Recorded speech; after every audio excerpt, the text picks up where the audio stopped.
Well, hello. I'm back. It is your lady on the go, lady in the know, Miss Info. I was on hiatus. At least that's what they call it. I'm back. I'm rested. I'm peaceful. I think I'm peaceful, but I'm angry. Oh my goodness. Have you seen the news lately? I don't know what got me more disturbed. The news from SCOTUS, the Supreme Court of the United States. Really? Those jokers have set us back at least 50 years. At least. And that decision that they handed down regarding this January 6th insurrection, crap.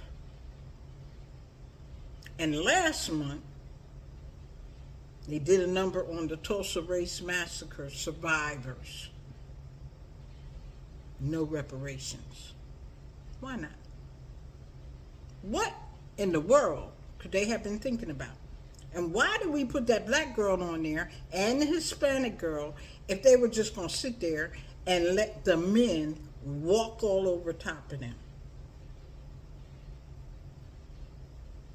And then the Trump and Biden debate. Yeah, the debate. What can I say? Dementia, a cold, jet lag, any one of those three things, that's what he's claiming. But more importantly, the question is he capable of leading this country? Can he handle the job? Is he competent? Is he fit for duty? He is probably just as prepared as Trump is. They both can claim ownership for having had the office. But that's not a prerequisite. According to the official requirements to be president or to hold the office of president, you must, only three things, be at least 35 years old, have lived in the United States for at least 14 years, I don't know where they got that 14, and be a natural born citizen. That's it. I qualify to be president. So do you. But in the court of public opinion and the standard informal but recognized since the inception of the office when George Washington first held it in 1789, there are some other things that are looked at to be the president of these here United States of America. They're not discussed. Nobody really reports on them, but they're equally as binding and they're equally as important. Now, some of them no longer crop up. First, you had to be white and a Christian. Really? Well, Obama blew all of that out the water, so that's not a requirement anymore, or an unwritten requirement. And as far as Christianity, well, please. I don't know the religious background of half of these jokers that we've had in the White House. And to tell you the truth, I'm not really concerned. But that Trump, we knew he did not claim religious affiliation. He went to the Catholic Church. He went to the Black Church. He went here. He went there. He says the things that he does are in the name of being fair, being a Christian, being... please. I think they done caught him in so many lies. And he couldn't even remember... what was it, the Star Spangled Banner or the national anthem? It's all a ploy. Remember, the KKK said that they too were a Christian organization. So some of the unwritten things that are needed or required or looked at to be president is your fundraising ability. Can you get the money, honey? It takes a lot of money. And they had to put in standards. You can only give so much in a political year. You know, these big corporations have to disclose how much they're giving these candidates. But trust me when I tell you, we don't know the half of it. Really. And why your fundraising ability would be one of the very top of the top requirements in the list. Got to have charisma. Charisma, really? Charisma is for the taking. Charisma is not something that you are born with. And believe me, Trump got plenty of charisma, whether it's positive or negative, but he got charisma. Okay, so Uncle Joe, he's a little laid back. He may not be your shining star. His charisma is a little understated, but he has charisma. Party affiliation. Right now, the Democratic Party is trying to dump him. Yeah. So I don't know how that's going to pan out. Prior experience. Again, they both can claim prior experience. Uncle Joe has more prior experience than Trump. He's only had one shot at it. The ability to connect with your voters. Now, I'm going to tell you, Trump connects.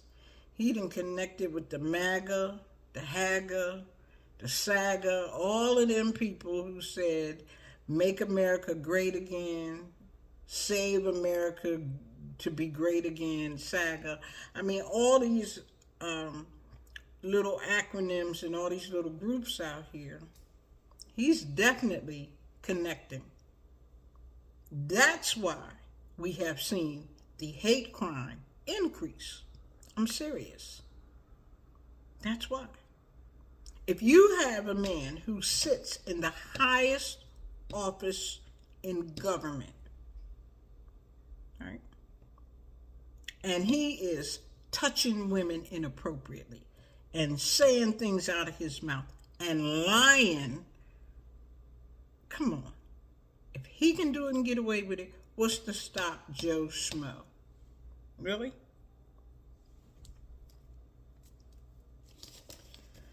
Seriously, for me, it's hands down Joe Biden for the win.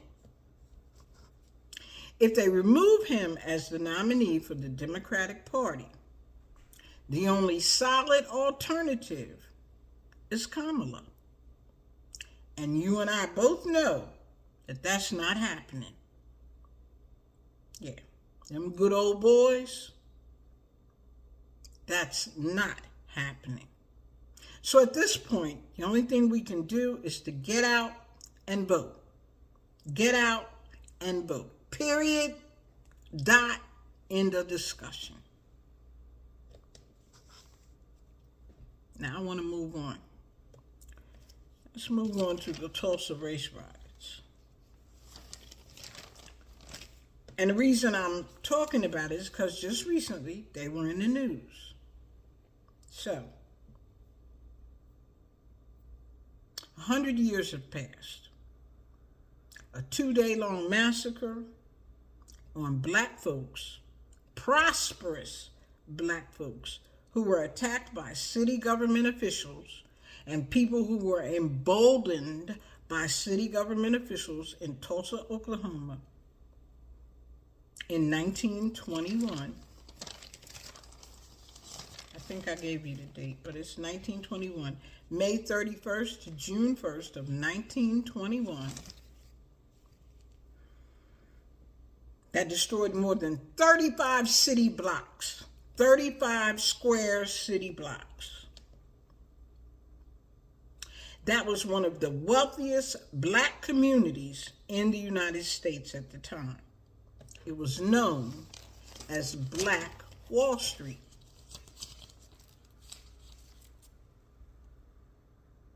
Today, there are about 3 survivors, actually 2 survivors, 2 ladies. The man, Mr. George Monroe, he died in 2001. There are 2 ladies left. They are the ones that brought suit. One of them was 6 years old at the time, and the other one was 4 years old at the time. The historical Black Wall Street took 10 years to rebuild. So this happened in 1921. 1931, they were back operational, but not nearly to the degree that they were because, of course, what?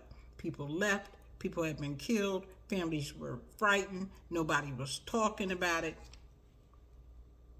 The only thing that remains, the only building that's left standing is the AME Church. 5,000 homes were destroyed. Now, there were different accounts of how many lives were lost. Anywhere between 75 and 300. I'm sure it was a lot more.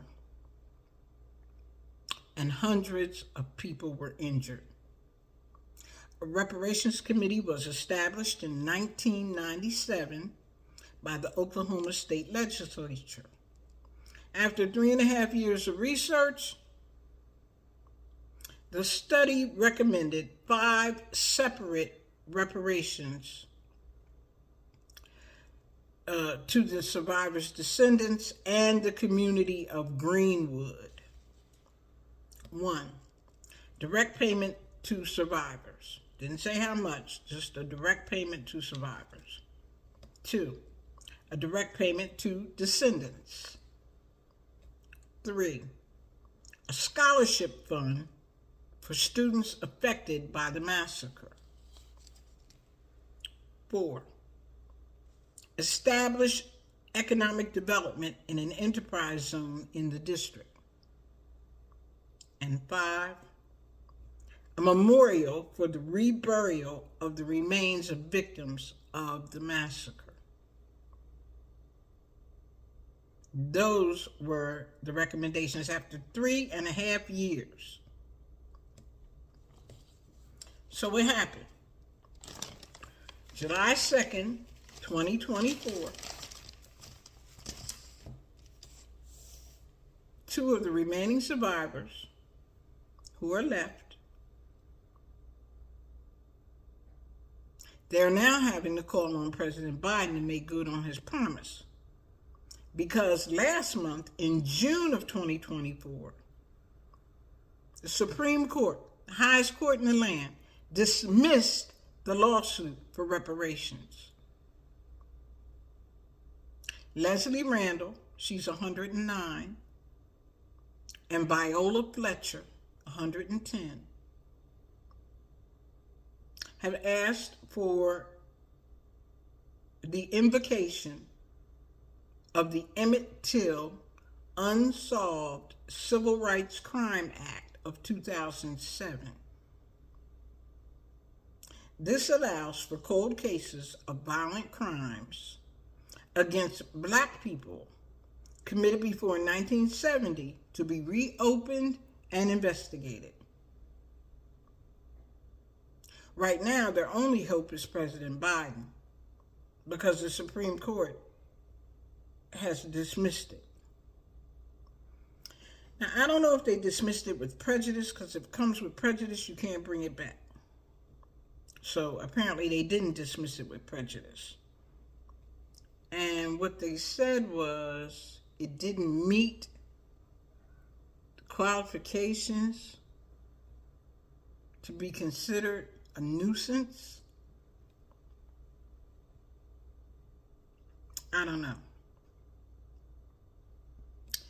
In 2021, President Joe Biden visited the area, the Black Wall Street in Tulsa, Oklahoma, Greenwood, in 2021, and he said this, quote, "Some injustices are so heinous, so horrific, so egregious, they can't be buried no matter how hard people try," end quote. That's in 2021. Great words, but are they? They're only words. You know, a lot of people in our community, Black folks community, have accused Uncle Joe Biden, I'm from Delaware, call him Uncle Joe, of doing nothing for Black people. That he really didn't do anything for Black folk. Truth of the matter is, they say he didn't do anything for anybody. But they said the same thing about Obama, and he served 2 terms. So, who should we believe? I don't know. I don't think I'm any worse off than I was, but I'm no better off. That doesn't mean that I'm not going to vote for Biden. I am. And not so much that he's the lesser of the 2 evils. He is not, because he's not evil.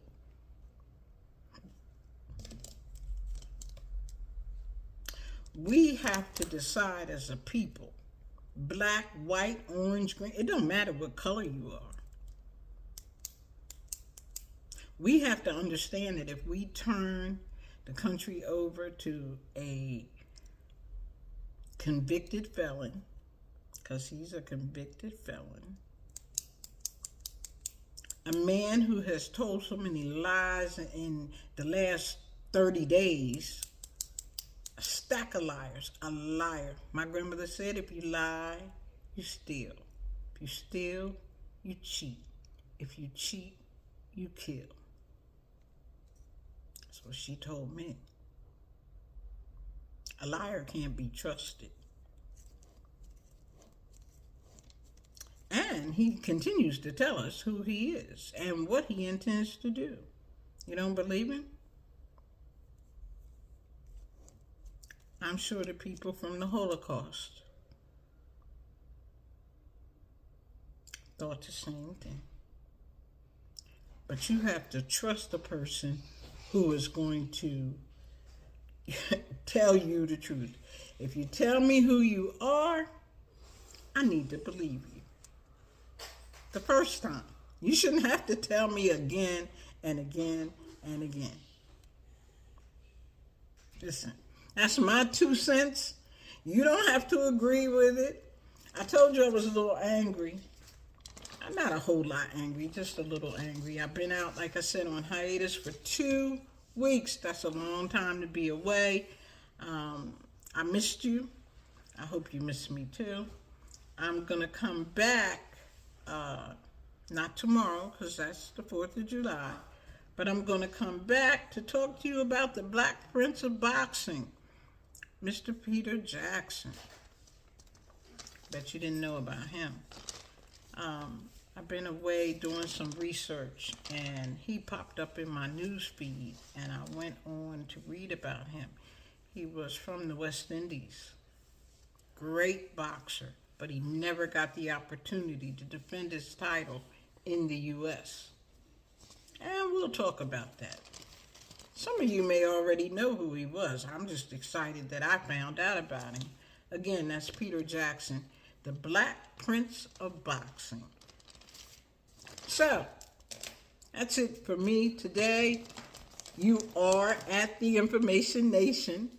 I know I didn't say it in the beginning. I'm a little rusty, where knowledge is shared and wisdom exchanged for the betterment of a people. It's been something. I learned a lot. I learned a lot about people that I was doing business with. I learned a lot about family. Eye-opening. But guess what? God got this out of my hands. I try to be obedient. That's the best that I can do. But remember, you don't know what you don't know. And that's why we are here. We're discussing topics. We're talking about trends. Not so much about politics, because politics in this country right now, but you do have to vote. Got to get out and vote. Make sure you do that. And I'm not telling you who to vote for. Just get out and vote. I am saying I got my passport ready just in case. I think that's what people said the first time we had Trump. They were going to leave the country. Some did. Maybe I'll look them up and see where they are now, what's going on with them. However, for this go-round, I believe I will leave the country. If for nothing more, just to get away and report to you guys what's going on over in another part of the world. Well, thank you for listening. Remember to subscribe, share, hit that notification bell, because you don't want to miss the next broadcast. And I don't know when I'm coming back. I'm going to try to ease my way back into it after taking this rest. I don't want to get burnt out. And we got a long way to go. This is only half of the year. And I want to be around. So, thank you for listening. Thank you for sharing. Happy 4th of July to you. And I'll see you on the flip side, like around Friday. All right, take care. Bye-bye.